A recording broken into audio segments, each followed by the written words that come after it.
निधि की शादी है, लेकिन फिर भी वो उदास थी। तभी उसकी माँ सावित्री उससे पूछती है, क्या हुआ मेरी बच्ची, आज तेरे लिए इतनी खुशी का दिन है, लेकिन फिर भी तू इतनी उदास है। माँ, मुझे बहुत डर लग रहा है। हम लोग इतने गरीब हैं और जहाँ मेरी शादी हो रही है वो लोग इतने अमीर। मुझे तो बहुत डर लग रहा है माँ। इसमें डरने की क्या बात है बेटी, बल्कि ये तो खुशी की बात है कि तू इतने बड़े घर में जा रही है। वहाँ जाकर तू हमेशा खुश रहेगी। अपनी माँ की बातों से निधि को थोड़ी राहत मिलती है। कुछ देर बाद बारात आ जाती है और फिर निधि और रोहन की शादी हो जाती है। शादी के बाद निधि अपने ससुराल पहुंचती है, जहां पहुंचकर वो इतने बड़े घर को देखकर हैरान रह जाती है। तभी उसका पति रोहन अपनी माँ से कहता है, माँ, मैं निधि को कमरा दिखा देता हूँ, आराम कर लेगी। शादी की रस्मों में इतना थक गई होगी ना। हाँ हाँ, बहू को आए अभी एक दिन हुआ नहीं और तू अभी से ही जोरू का गुलाम बन गया। जा, ले जाकर दिखा दे इसका कमरा। अगले दिन निधि सुबह सवेरे 5 बजे उठ जाती है और नहा धोकर पूजा पाठ करती है, जिसके बाद अपनी पहली रसोई बनाती है। ससुराल के पहले दिन में अपनी पहली रसोई में निधि सबके लिए मटर पनीर, पूरी और हलवा बनाती है। सब बड़े ही खुश होकर खाते हैं। तभी उसकी सास उससे कहती है, बहू, खाना अच्छा बना है। सचमुच निधि, खाना काफी स्वादिष्ट बना है। थैंक यू जी। अच्छा, आज तुम अपने पग फेरों की रस्म के लिए अपने घर जाने वाली हो ना, तो वहाँ मेरे बेटे का ख्याल रखना, उसे कुछ उल्टा सीधा मत खिला देना। जी माँ जी। उधर निधि की माँ सावित्री सुबह से ही घर की साफ सफाई करने में लगी हुई थी।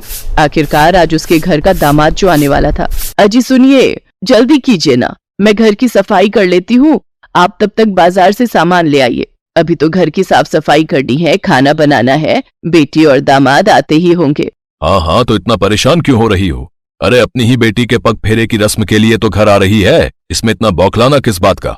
वो इसलिए क्योंकि अब बेटी अकेली नहीं आ रही, उसके साथ इस घर का जमाई राजा भी आ रहा है। रोहन एक बड़े घर से था और शादी के बाद आज वो पहली बार अपने ससुराल आ रहा था। दामाद की खातिरदारी में कोई कमी न रह जाए, इस कारण सावित्री और दीनदयाल सुबह से ही तैयारियों में लगे हुए थे। सुनिए जी, आप बाजार जाकर नमकीन, बिस्कुट, कोल्ड ड्रिंक और मिठाई ले आइए। दामाद जी पहली बार हमारे यहाँ आ रहे हैं। लेकिन मेरी जेब में तो बस 500 रुपए ही रखे हैं। ये आप क्या कह रहे हैं जी, ये सब सामान तो चाहिए ही, साथ में दामाद जी को विदाई के वक्त सगुन देना होगा, उसके लिए भी हमें कुछ पैसे चाहिए होंगे। मैं अभी अपने दोस्त बिरजू से कुछ पैसे उधार लेकर आता हूँ। दीनदयाल बिरजू से पैसे उधार लेकर सामान लेने बाजार चला जाता है। उधर सावित्री पड़ोस में जाकर नई चादर मांग कर ले आती है और खाट पर बिछा देती है। दीनदयाल भी तब तक सामान लेकर घर पहुंच जाता है। कुछ देर बाद गाड़ी का हॉर्न बजता है, लगता है वो आ गए। सावित्री हाथ में पूजा की थाली लिए उनकी आरती उतारती है, साथ ही दोनों का तिलक करती है। रोहन अपने सास ससुर के पैर छूता है। आओ पधारो दामाद जी, ससुराल में आपके पहले दिन पर आपका स्वागत है। इसके बाद वो उसके सामने खाने की कई तरह के आइटम रख देते हैं। माँ, इतना सब खर्चा करने की आखिर क्या जरूरत थी? तू चुप कर, दामाद जी पहली बार यहाँ आए हैं। इसके बाद सावित्री लंच में छोले, गोभी और पूरी बनाकर अपने दामाद को खिलाती है। उसके बाद अपने दामाद को नई चादर बिछी खाट पर आराम करने के लिए भेज देती है। निधि दूसरे कमरे में अपने माता पिता से बातें करती। माँ, इतना सब खर्चा करने की क्या जरूरत थी? एक तो वैसे ही बाबा ने मेरी शादी के लिए कर्ज लिया हुआ है और ऊपर से ये सब खर्चा। बेटी, दामाद जी आज पहली बार अपने ससुराल आए, तो उनकी खातिरदारी करना हमारा फर्ज है। मैं जानती हूँ बाबा, आपने पहले ही मेरे लिए बहुत कुछ किया है और मैं नहीं चाहती कि आप मेरी वजह से और कर्ज में डूब जाओ। बेटी, तुझे इतना अच्छा घर मिल गया और हमें क्या चाहिए। कुछ देर बाद रोहन सोकर जागता है तो सावित्री उसके लिए कॉफी और बिस्कुट लेकर आती है, जिन्हें खाकर कुछ देर बाद वो घर जाने की तैयारी करते हैं। फिर उसकी विदाई के समय अपने दामाद को तिलक लगाकर 1100 रुपए सगुन कार्ड में डालकर देती है और साथ ही गिफ्ट देती है। नहीं माँ, ये सब मुझे नहीं चाहिए।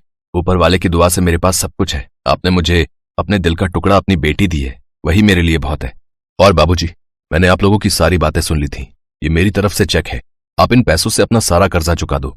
मैं नहीं चाहता कि मेरे माँ बाप इस उम्र में कर्ज का बोझ ढोते फिरे।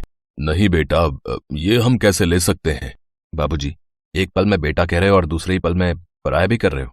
आज तक सुना था कि दामाद भी बेटा ही होता है, लेकिन आज तुमने इस कहावत को सच साबित करके दिखा दिया बेटा। जुग जुग जियो मेरे बेटे और सदा खुश रहो। अपने माता पिता के प्रति रोहन का ऐसा व्यवहार देखकर निधि की आंखों में आंसू आ गए, तो वहीं सावित्री और दीनदयाल के मन में अब रोहन के लिए इज्जत और प्यार और बढ़ गया। अनुष्का और प्रीति बचपन से ही एक दूसरे की बहुत अच्छी दोस्त थी। उन्होंने अपना स्कूल, कॉलेज सब एक साथ ही किया था।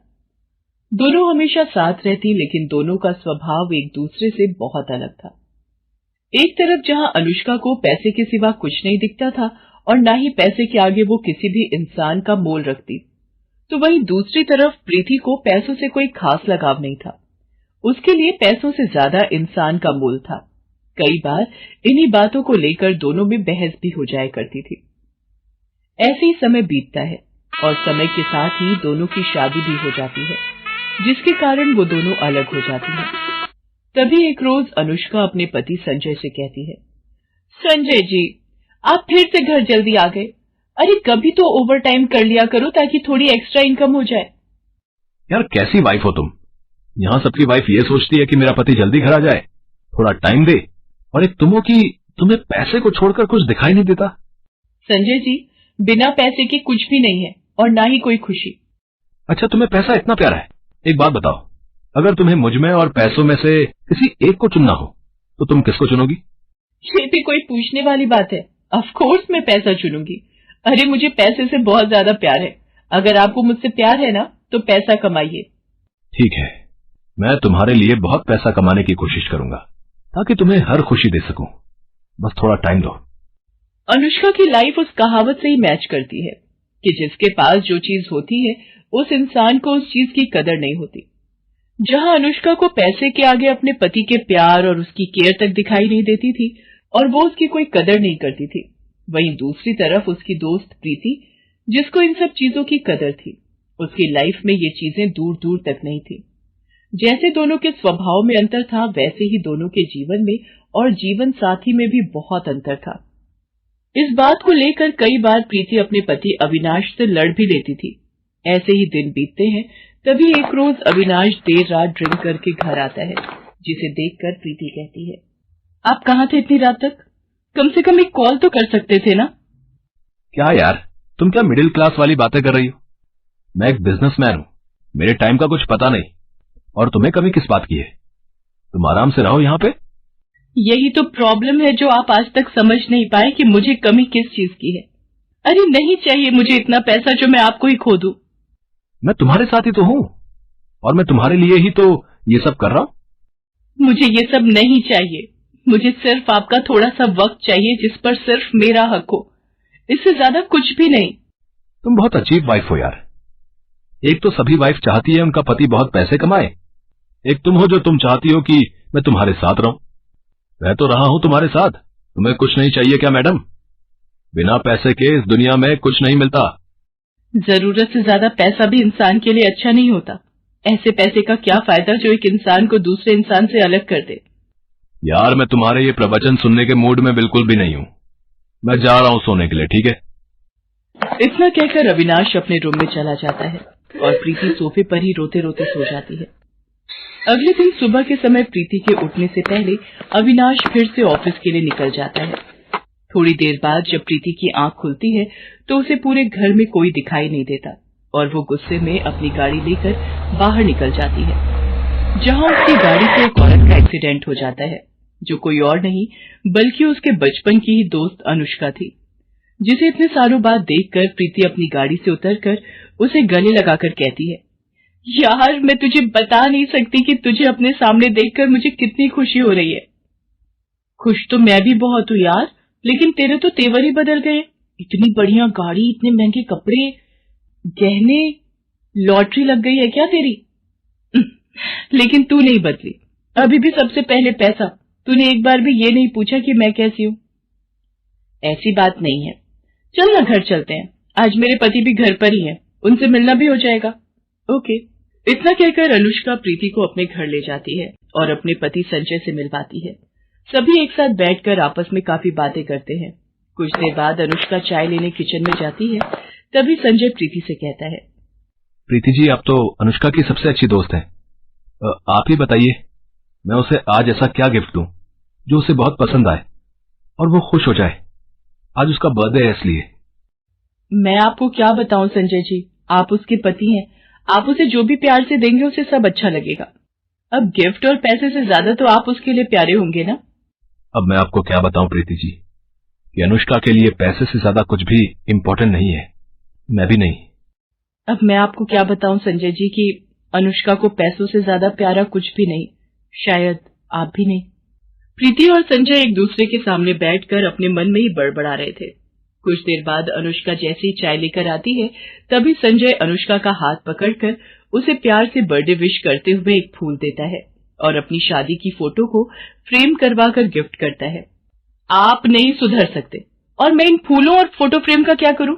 आप तो वैसे भी मुझे सुबह शाम दिख जाते हो, फोटो फ्रेम में देखना ज्यादा जरूरी है। मैंने इतने प्यार से दिया है तुम्हें, तुम हर चीज में पैसा क्यों देखती हो? कभी किसी की फीलिंग की भी कदर कर लिया करो। जिस दिन मैं तुम्हारे पास नहीं रहूंगा ना, उस दिन तुम्हें एहसास होगा। क्या प्यार? ये किराए का घर जिसमें ठीक से फर्नीचर तक नहीं है, ना अच्छे कपड़े हैं मेरे पास। अरे मुझे एक अच्छी अमीरों वाली लाइफ जीनी है जो आप मुझे कभी दे ही नहीं सकते। सॉरी, मुझे बीच में नहीं बोलना चाहिए, बट अनुष्का तुम पागल हो गई हो क्या? बचपन से लेकर आज तक तुम बिल्कुल भी नहीं सुधरी। मुझे लगा शायद इतना अच्छा पति पाकर तुम बदल गई होगी, लेकिन नहीं, तुझे तो आज भी पति से ज्यादा प्यारा पैसा ही है ना। ना तुझे कल इंसानों की कदर थी ना आज है। अरे वाह, कुछ समय में ही तुम्हें पता चल गया कि ये बहुत अच्छे पति है। अरे ये किसी लायक नहीं है, इन्होंने आज तक मुझे दिया ही क्या है, और अगर इनके बदले में मुझे कोई पैसा देगा तो मैं पैसे ले लूंगी और इन्हें बेच दूंगी। क्या बकवास कर रही है, तू चुप हो जा। प्रीति जी, मैं ऑफिस चलता हूँ, आपसे फिर मुलाकात होगी। इतना कहकर संजय ऑफिस चला जाता है और उसकी फ्रेंड प्रीति भी उसकी बातों से दुखी होकर अपने घर वापस चली आती है। लेकिन अनुष्का को इस बात से भी कोई फर्क नहीं पड़ता कि आज उसने अपने पति के साथ कितना गलत किया। सबके जाने के कुछ देर बाद वो भी बड़े मजे से अपने बर्थडे की शॉपिंग के लिए मार्केट में चली जाती है, जहां उसकी नजर एक नई खुली बड़ी सी दुकान पर जाती है, जहां कुछ ऐसा लिखा होता है, स्पेशल ऑफर, नई दुकान पर जितना मर्जी सामान खरीदिए और पैसे एक दिन बाद दीजिए, और ज्यादा सामान खरीदने पर एक सोने का सिक्का मुफ्त पाइए। अनुष्का उसे पढ़ते ही बिना सोचे समझे उस दुकान में जाकर सारे महंगे बहुत सारे सामान खरीदकर बड़ी खुशी से अपने घर वापस आती है और बड़ी खुशी से अपने पति का इंतजार करने लगती है। कुछ देर बाद संजय जैसे ही घर आता है, अनुष्का उसे गले लगा लेती है, जिस पर संजय की खुशी का ठिकाना नहीं रहता और वो कहता है, हो गया गुस्सा ठंडा मैडम, जो आते ही इतना प्यार? ये प्यार गुस्सा ठंडा होने के लिए नहीं है, बल्कि अपनी पसंद की सारी चीजें घर लाने के लिए है, और इस सोने के सिक्के के लिए है। इसके पैसे आपको कल देने हैं। तुमने ये सब क्या किया? मेरे पास इतने पैसे नहीं है कि मैं इनका बिल दे सकूं। मुझे ये सब नहीं पता। संजय अनुष्का की इस हरकत से बहुत परेशान हो गया। उसे कुछ समझ नहीं आ रहा था कि वो इसके पैसे कैसे दे। उसे ये सोचते सोचते पूरी रात निकल जाती है और सुबह दुकान से कुछ लोग पैसे लेने उसके घर आते हैं और पैसे ना देने पर संजय को अपने साथ लेकर चले जाते हैं, जिस पर भी अनुष्का को कोई फर्क नहीं पड़ता। कुछ दिन तक तो सब ठीक ठाक चलता है और ठीक ठाक निकल जाता है, लेकिन कुछ दिन बाद उसे अपने पति की कमी महसूस होती है और अपनी गलती का पछतावा होता है, जिसके बाद वो अपनी फ्रेंड की मदद से अपने पति को घर वापस ले आती है और अपनी गलती